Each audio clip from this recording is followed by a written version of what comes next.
Hola a todos, ¿cómo están? En la clase de hoy vamos a ver cómo realizar comunicaciones asincrónicas utilizando JavaScript. La comunicación asincrónica lo que nos va a permitir es realizar una llamada o una invocación a alguna rutina de código, una función, dígase de alguna manera, para la cual yo no voy a obtener el resultado de manera inmediata, ya que la devolución de ese resultado que estoy esperando puede que sea en diferido, es decir, que tarde un determinado tiempo en ser devuelta.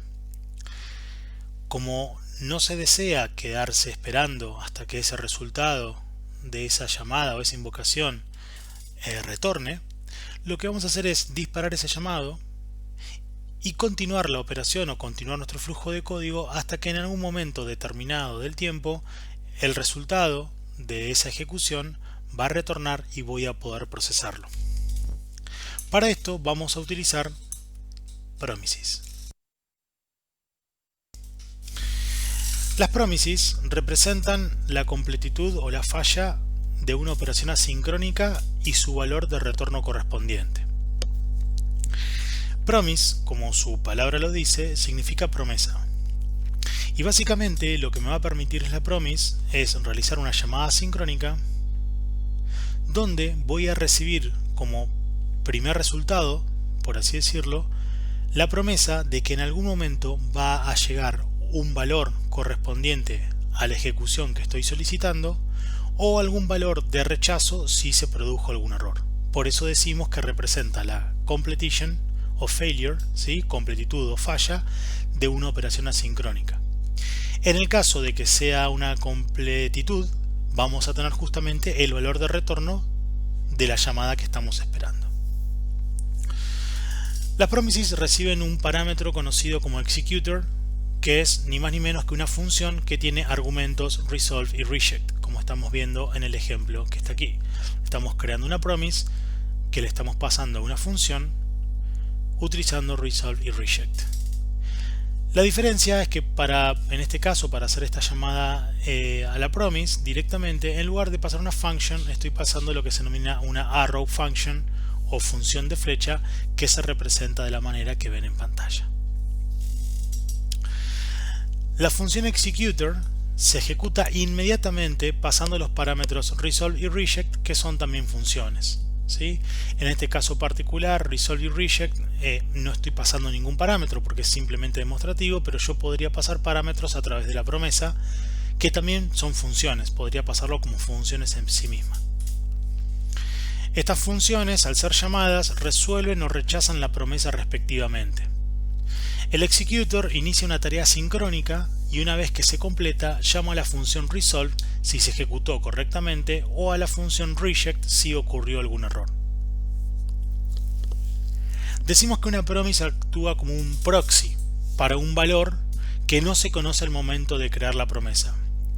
Justamente esto sucede porque al invocar una llamada sincrónica utilizando promise, esta promise actúa como proxy, actúa como valor momentáneo o como resultado momentáneo hasta que la invocación final que está realizando esa promise retorne de manera correcta o en forma de rechazo. En otras palabras, permite que métodos asincrónicos retornen valores como si fueran sincrónicos. En lugar de retornar un valor inmediatamente, el método asincrónico retorna una promesa que proveerá el valor esperado posteriormente en algún momento. Las promises poseen tres estados, que son pending, que es el estado inicial, fulfilled, que está completada satisfactoriamente, y la última es rejected, que es cuando la operación fue fallida. Si vemos en este ejemplo que tenemos acá, estamos arrancando un script donde decimos start message, luego estamos creando nuestra promise estamos pasando esta función con resolve y reject y estamos haciendo ni más ni menos que un set timeout, y a este set timeout le estamos poniendo 2 segundos y medio y le vamos a decir que cuando pase ese tiempo se haga un resolve de la promise con el texto this was successful. De esta manera, llamando al resolve, estamos forzando a que esta llamada siempre se resuelva. En contrapartida, tenemos comentado el código, esto ya lo veremos en el video práctico. Estamos comentando el código para hacer un reject, o lo que denominamos comúnmente en español rejectear o rechazar la promise. Si yo hago un switch, comento el resolve y descomento el reject, cuando se ejecute esto, la promise lo que va a hacer es devolver un rejected en lugar de un resolved. Una vez creada nuestra promesa, lo que vamos a hacer es utilizar nuestra promesa, que ya fue invocada obviamente, y utilizar dos funciones que tenemos acá, que son then y catch. Then nos permite realizar alguna acción cuando la promise resulta fulfilled, o en otras palabras resulta correctamente ejecutada, ¿sí? El catch va a actuar cuando nosotros tengamos una promise que está rejected o que fue rejecteada de alguna manera. Por lo tanto, cuando nosotros invocamos una promise, tenemos que ir por los dos caminos, ya que a priori no sabemos si esa promise va a retornar un resolve o un reject, ¿sí? En este caso puntual nosotros sabemos a ciencia cierta que esto va a ser un resolve porque lo estamos construyendo nosotros, pero si nos vamos a un ejemplo en el cual estamos utilizando una promise para llamar un servicio externo a nuestra aplicación, a una API, supongamos, nosotros desconocemos si esa API va a retornar algo successful o algo que es un error. Entonces tenemos que siempre controlar los dos caminos posibles, el then para el resolve y el catch para el reject. En caso de que sea un then, vamos a capturar el resultado de esa ejecución de la promise dentro de una función. Tenemos una arrow function y hacemos un console log donde decimos sweet success message. Esto quiere decir que cuando el resolve se ejecute, el retorno va a ser this was successful. Por lo tanto, acá vamos a tener sweet this was successful. Si nosotros forzáramos el reject, lo que vamos a tener es un oops rejected. Y el reason es justamente donde viene el mensaje del rejected. Está más que claro, pero estas son simplemente variables o son parámetros que pueden tener cualquier tipo de nombre, ¿sí? Lo importante es que estos nombres siempre sean significativos en función de lo que esperamos resolver. Bien.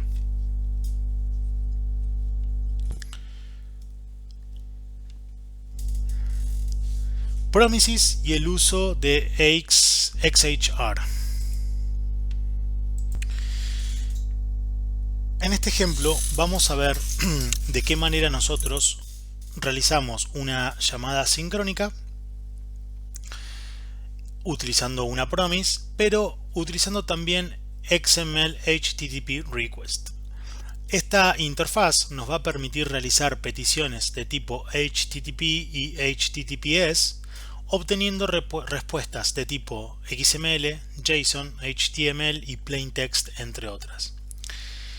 Hasta que avancemos con el uso de Angular, TypeScript y demás, esta es una manera que vamos a utilizar en primera instancia para poder utilizar llamadas a APIs, por ejemplo, o a servicios externos, donde vamos a pedirle que nos dé una invocación, mejor dicho, a una función, y vamos a esperar que nos devuelva algún resultado en alguno de estos formatos que nombramos anteriormente.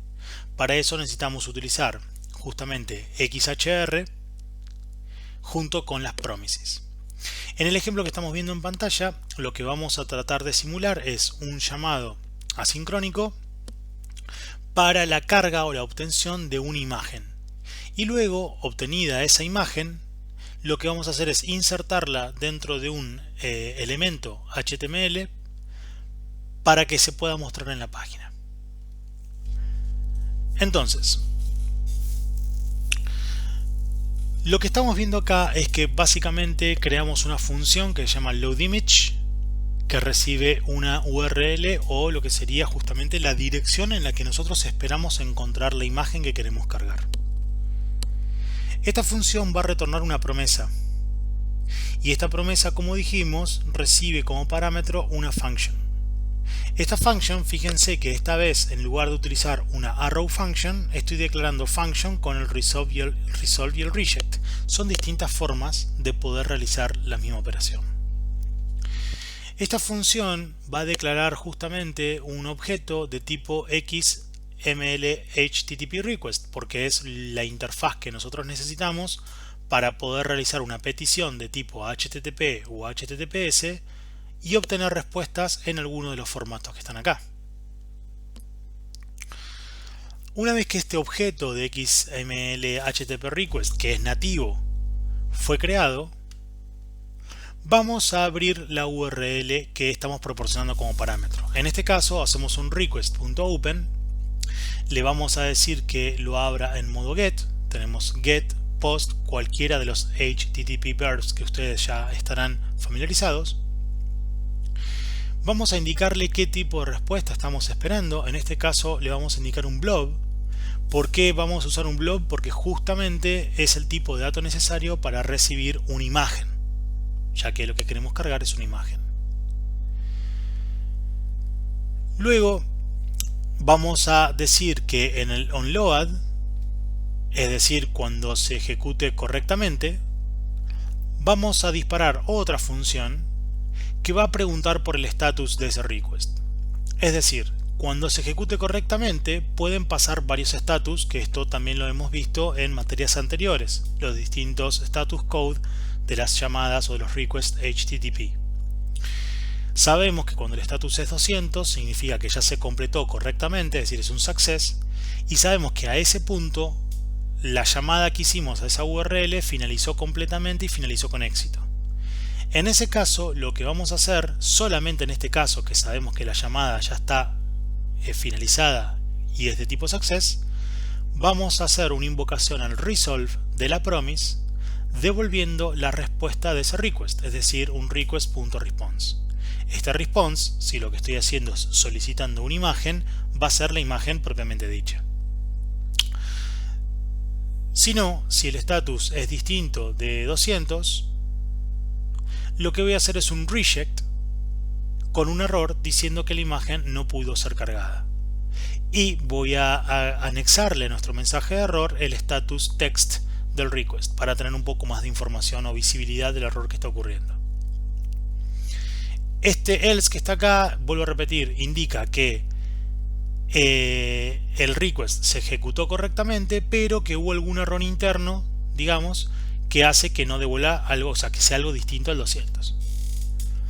Lo que puede pasar es que cuando yo haga la llamada el open a este request, me devuelva un error. Puede ser un 404, puede ser un 500, puede ser un 403. En cualquier caso de ellos, en el que esto devuelva un error, también voy a capturarlo dentro de una función y también voy a rejectear esta promise diciendo que ocurrió un error en el network. Finalmente hago un request.send. Este send lo que va a hacer es ejecutar justamente toda esta llamada de XML HTTP request. Primero tengo que hacer su setup y luego tengo que hacer el send. De esta manera nuestra función loadImage en síntesis lo que va a hacer es recibir una URL, a partir de esa URL va a crear una promise. A partir de esa promise va a crear un objeto de tipo XML HTTP request que va a tratar de abrir la URL proporcionada y voy a contemplar que si se cargó con éxito la imagen la voy a devolver, si no hubo algún error y si directamente hubo un error distinto en tiempo de ejecución distinto al 200 también voy a capturar el error. Finalmente en nuestro script, utilizando querySelector, función que ya vimos con anterioridad, voy a capturar el body, es decir, el cuerpo de nuestro documento HTML. Lo voy a almacenar en una variable body.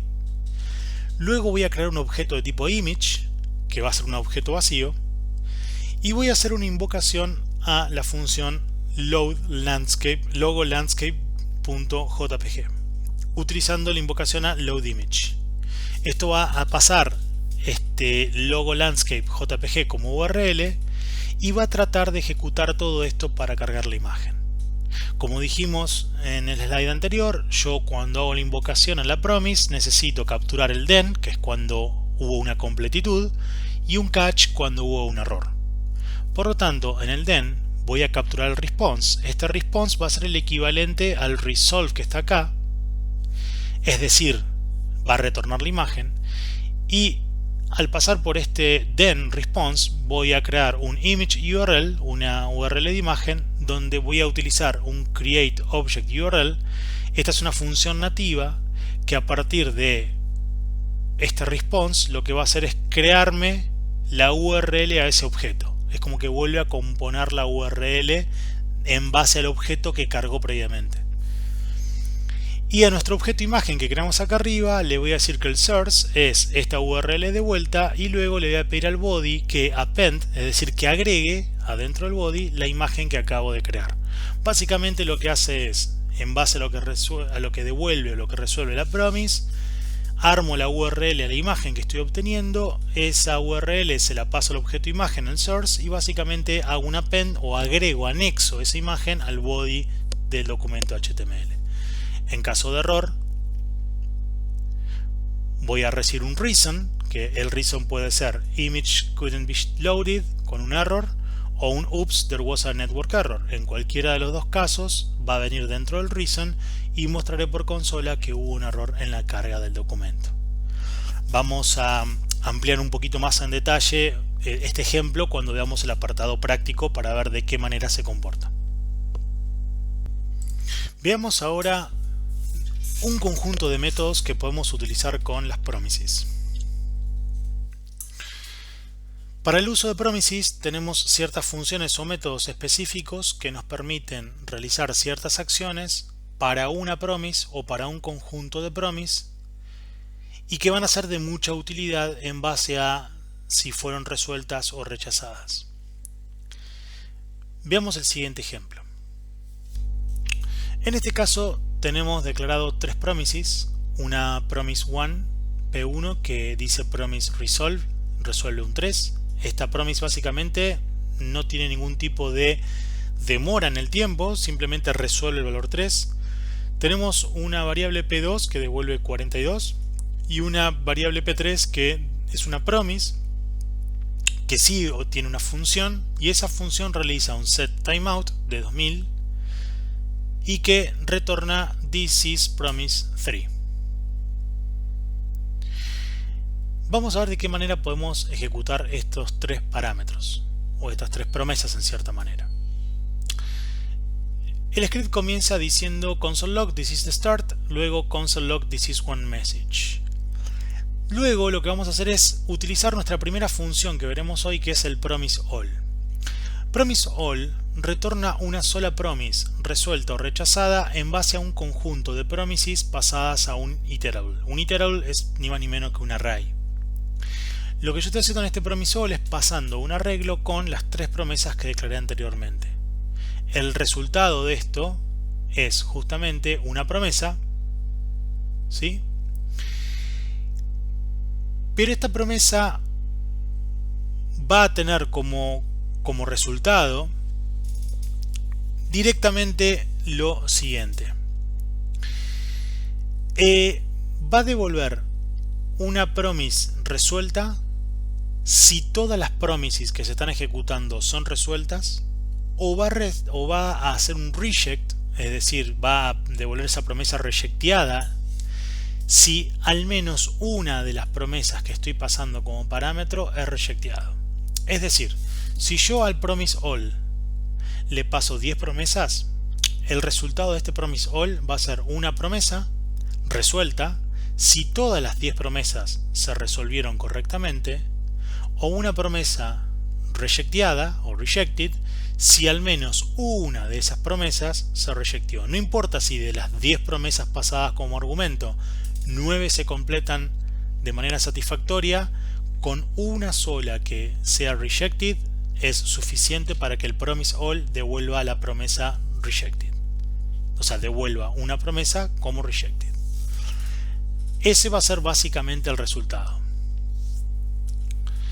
Hay tres tipos de retornos que tiene también el promise all.